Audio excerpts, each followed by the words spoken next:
Infertility as a Catholic. In my experience, in my opinion, the cross of infertility is almost harder to bear as a Catholic, but of course, in many ways, it's also easier to bear the cross of infertility as a Catholic.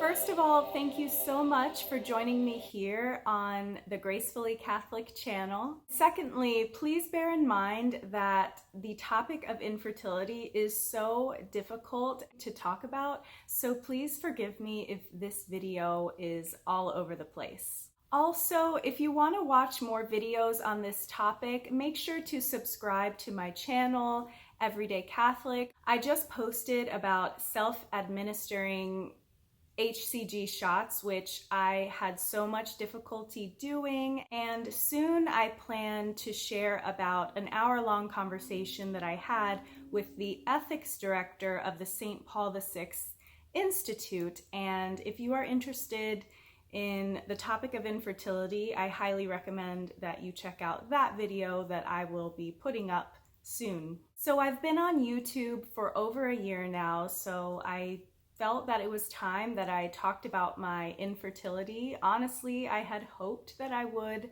have conceived by now so that I could talk about my past struggle with infertility and not my current struggle with infertility. Actually, around my 1-year anniversary of being on YouTube, it was near the week of infertility, the week of awareness of infertility, but that week was during the Easter season, I believe, and I just didn't want to talk about infertility during the joyful season of Easter. So throughout this cross of infertility, I have sort of daydreamed about me being ignorant of the Catholic faith. You know, if I grew up in a home and I didn't know about the Catholic faith at all, when a person like that experiences infertility, infertility is seen as the problem and having a child is seen as the solution. And so whatever means necessary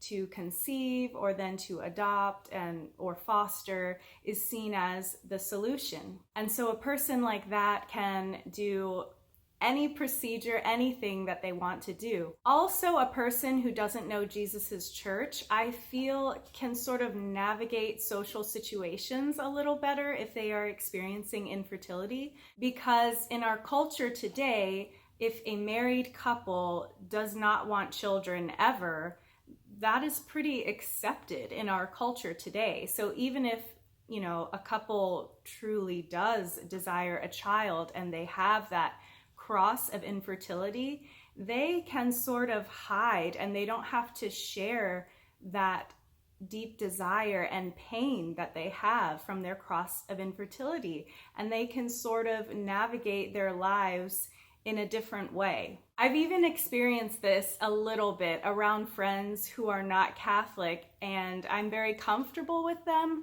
because, you know, they make these light jokes, you know, do not rush to have a child, it's so much work to have a child, little jokes like that.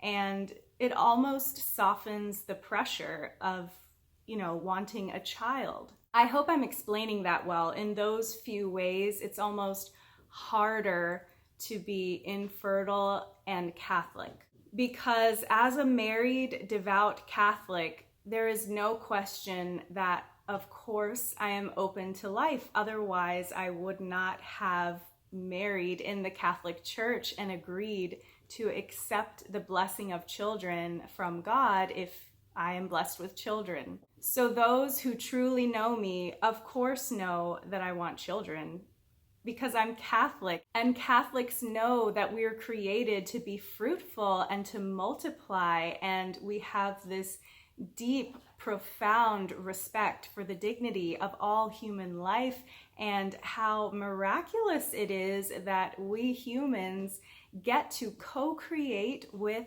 God. We were built by God to desire children, to desire to be fruitful. So infertility is almost harder as a Catholic because I deeply understand the dignity of all human life and how amazing it is that God lets us co-create with him. It's beautiful and amazing. It's also hard in social situations because, just yesterday at VBS, someone asked how long I've been married and if I have children. And there's always a little silence after those questions. And, they're either judging me, thinking that I am contracepting or something like that, or they are pitying me that I have not been blessed with children, and they are probably aware of infertility, and that infertility does affect, I believe, 1 in 8 couples. But of course, infertility, the cross of infertility, is such a painful cross to bear, but it is certainly easier to bear this cross as a Catholic because we have the love and the grace of God, and we have the knowledge that infertility is not, was not, will never be part of God's plan. Infertility is a symptom of disease, of some problem in the reproductive system, and disease was not, is not, will never be a part of God's plan. God's plan was and still is paradise. God loves us, but because of free will and humans choosing their own will instead of God's will, original sin, we live in a broken world full of disease and heartache. I recently read this book, Facing Infertility, A Catholic Approach. I'm not going to butcher the author's name. I'll have the author's name in the description box below. But one of my favorite pages of this book says, God did not create infertility. God never punishes anyone with infertility. God does not desire infertility for any of us. God made us and all of creation flawless, and sin has disfigured us. All forms of human suffering, including infertility, are the result of original sin. If we feel we must blame someone or something for our infertility, we can blame human sinfulness. We cannot, however, blame God. God loves us unconditionally, and he has intervened throughout human history to heal and redeem us. That was my favorite part of this book. I really love this whole book, though. There's so much good information in this book, good prayers. I highly recommend this book. I have it in the description box below, but I especially love that page because good people with good intentions will say things that children are a blessing, a gift from God, which of course is 100% true, but they might also say that, God doesn't bless some people with these gifts, and people don't realize how hurtful that is. It gives the image that God is up there granting children to some couples and no children for these couples, and that is not what God is doing. God loves us unconditionally, wants the best for us, and his plan for us never included disease, never included infertility. However, we do live in this broken world, and God can bring goodness out of our brokenness. If you are experiencing the cross of infertility, I am so sorry. But please know that God will not abandon you, and please rest in the teaching of the Church of redemptive suffering. God can bring goodness out of our suffering if we offer up our suffering to him and accept his grace. I know that nothing in this world will fully 1,000% satisfy me, even children, even though I have this desire to be a mother.